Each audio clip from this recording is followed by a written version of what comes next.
Grazzi għall-iskema ġdida tal-Business Start bl-isem B-Start 2021, negozji startups jistgħu jgawdu minn għajnuna finanzjarja sa massimu ta' 200,000 euro. Dan tħabbar f'konferenza tal-aħbarijiet indirizzata mill-Ministru għall-Intrapriżi Mirjam Dalli u l-Kap Eżekuttiv tal-Malt Enterprise Gert Farrugia. Fil-fatt il-Ministru Dalli sostniet li din l-iskema tkompli toffri l-appoġġ meħtieġ biex in-negozji ġodda jsibu l-għajnuna li hemm bżonn.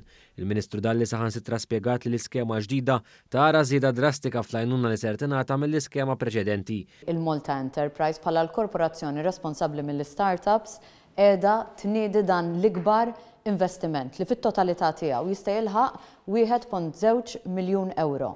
Irridu startups b'saħħithom, irridu startups li joħolqu l-impjiegi, startups li jkunu stabbiliti f'pajjiżna li b'dan il-mod inkunu verament qed niġġeneraw l-ekonomija tagħna bl-aktar mod sostenibbli.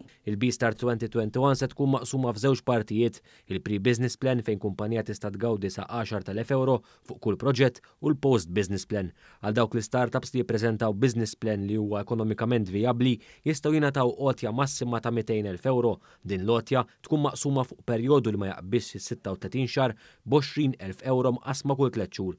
Fl-istess konferenza ġie varat ukoll sit elettroniku ġdid startinmalta.com bilan li jipprovdi informazzjoni dwar Malta bħala l-post ideali għall-investiment lokali u barrani. Dan is-sit joffri informazzjoni differenti fosthom dwar x'jagħmel lil Malta attrajenti għall-investiment u informazzjoni dwar l-iskemi disponibbli għall-startups. Minnaħa tiegħu il-Kap Eżekuttiv tal-Malt Enterprise is-Sur Gert Farrugia sostna l-iskemi bħal dawn jagħmlu lil Malta bħala ġurisdizzjoni attrajenti.